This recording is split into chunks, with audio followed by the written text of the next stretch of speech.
Hello guys, কেমন আছো তোমরা? আশা করি তোমরা সকলে ভালো আছো। তো আজকে আমি তোমাদের সাথে আলোচনা করব এমাইটোসিস নিয়ে। তো আজকে আমরা হাসান স্যারের বইয়ের একেবারে খুঁটিনাটি যা আছে সবকিছু দেখে ফেলবো, ঠিক আছে? সবাই ক্লাসটা করার পর হাসান স্যারের বইটা একটা রিডিং দিবা।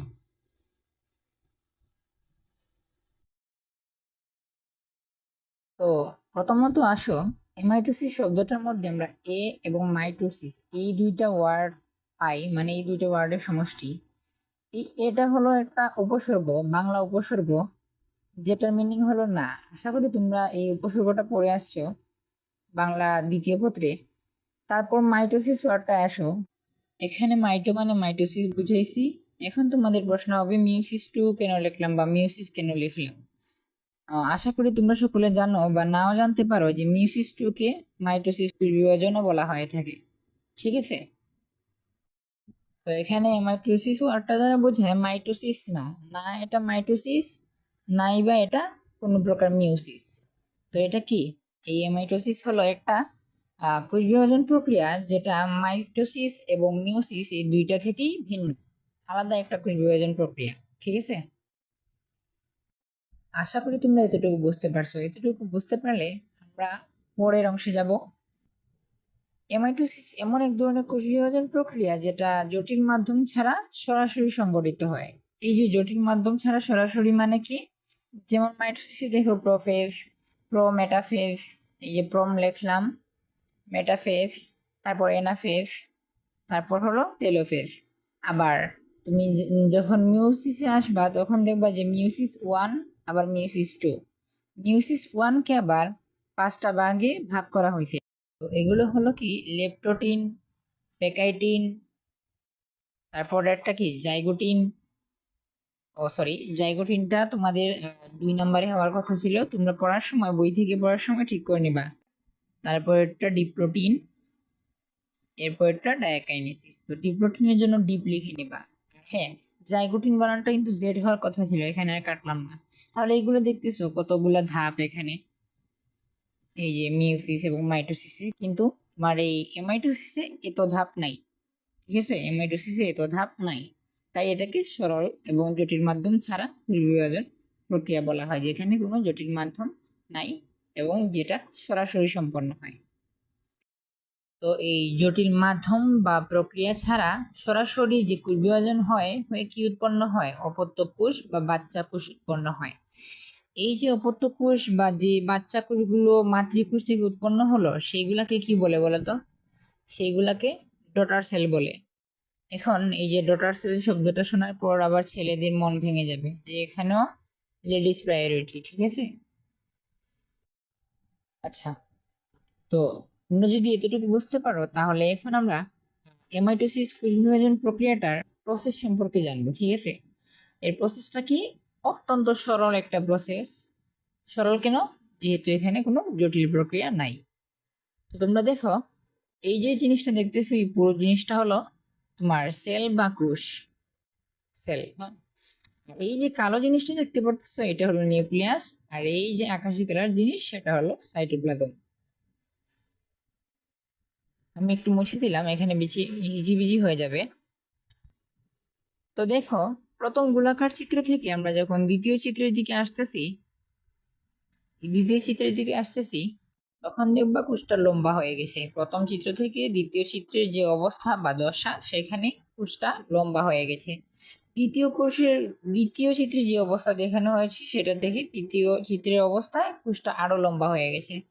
তো একটু খেয়াল করলেই দেখতে পারবা যে প্রথম চিত্রে যে গোলাকার নিউক্লিয়াস ছিল, সেই গোলাকার নিউক্লিয়াসটা ধীরে ধীরে দুই দিকে অগ্রসর হইতেছে এবং তার সাথে সাথে লম্বা হয়ে যাইতেছে নিউক্লিয়াসটা।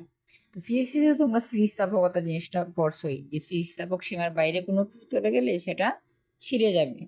তো এখানেও ছিঁড়ে যাওয়ার মতো একটা ব্যাপার ঘটছে। ছিঁড়ে গিয়ে কি দুইটা পার্টে বিভক্ত হয়েছে। এই দুইটা পার্টকে কি বলে? এই যে একটু আগে পড়ে আসলাম, ডটার সেল। এইগুলাকে ডটার সেল বা কি অপত্য কোষ বলে। আশা করি এতটুকু ক্লিয়ার। আর এই যে সেলটা প্রথমে ছিল, সেটাকে আমরা কি বলি? মাতৃকোষ বা মাদার সেল। তো তোমরা এখন এই যে সবুজ রঙের মার্ক করলাম, এই চিত্রটার দিকে একটু ফোকাস করবা।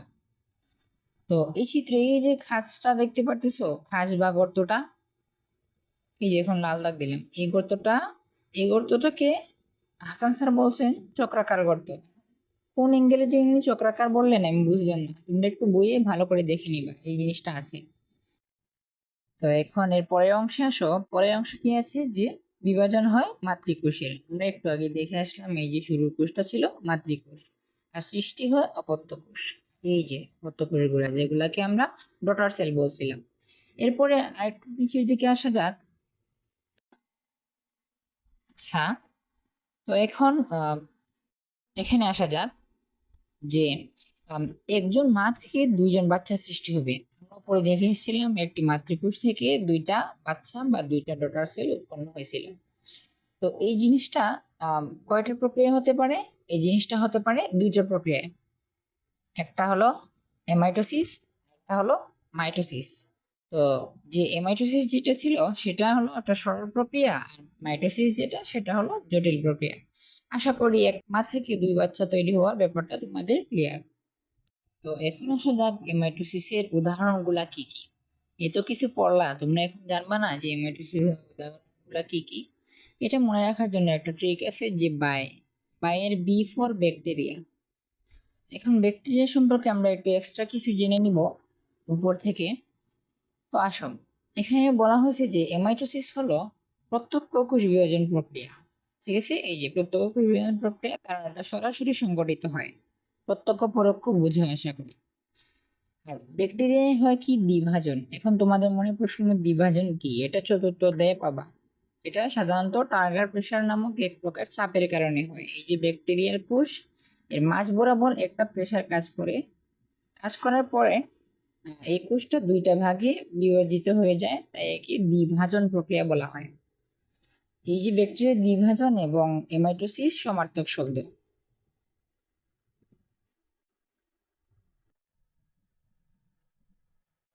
তারপর এ ফর কি? A for amoeba. তো এমিবা বানানটা ইংরেজিতে মোটামুটি একটু জটিল আছে। এটাকে কিভাবে মনে রাখবা? এ ময়েবা। কিভাবে মনে রাখবা? এ ময়েবা। আর Y for east, Y for east. তো এই তিনটা হলো তোমার এর উদাহরণ। আচ্ছা, এখন আমরা যাবো পরের লাইনে। পরের লাইনে বলছে এমাইটোসিস থেকে এই যে জটিল ও উন্নত কোষ বিভাজন বা বিভাজন প্রক্রিয়া আবিষ্কৃত হয়। তো এখানে জটিল বলতে মাইটোসিস মিয়োসিস বুঝেছি, এটা আগে আমি দেখে আসছি কেন এদেরকে জটিল বলে। তো এই যে মাইটোসিস মিয়োসিস না মাইটোসিস থেকে আসছে, এটা বলছে কে? বলছে স্ট্রাসবার্জেন।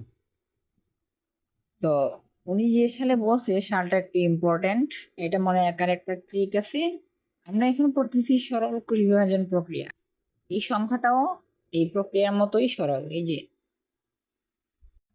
দেখো, একটু দেখাইতেছি। শুরুতে 1 হলে শেষে 2, শুরুতে 8 হলে শেষে 9। এরকম করে সংখ্যাটা মনে রাখার চেষ্টা করবা। সবকিছু মুখস্থ করলে হয় না, কিছু টেকনিকও ইউজ করতে হয়। আচ্ছা, এখন পরবর্তী লাইনে আসা যাক। এখানে বলা হয়েছে যে এমাইটোসিস একমাত্র বিভাজন প্রক্রিয়া। মানে কি? যাদের মাইটোসিস হয় না বা যাদের মিওসিসও হয় না, তাদের জন্য এটাই একমাত্র বিভাজন প্রক্রিয়া। এরা কারা? এককোষী জীব, যারা সংখ্যা বৃদ্ধি এমাইটোসিস প্রক্রিয়ার মাধ্যমেই সম্পন্ন করে। যেহেতু এদের জন্য একটা জিনিসই আছে, মাত্র এমাইটোসিস, তাহলে এই এমাইটোসিসটা এককোষী জীবের সংখ্যা বৃদ্ধি। এতটুকু বোঝা গেলে শেষের দিকে কয়েকটা জিনিসে আসা যাক। তো এখানে কি বলা হয়েছে দেখো, এখানে বলা হয়েছে যে মা থেকে দুইটা অবত্য কোষ বা বাচ্চা কোষ উৎপন্ন হয়, সেটা আমরা দেখে আসছি। এটা হলো মা, আর এগুলো হলো বাচ্চা। ঠিক আছে, তো এই যে মা থেকে বাচ্চা সৃষ্টি হলো, এই বাচ্চাটা তো আবার মা হবে। তো এই প্রথম যে মা থেকে বাচ্চা সৃষ্টি হলো সেটা ছিল ফার্স্ট জেনারেশন।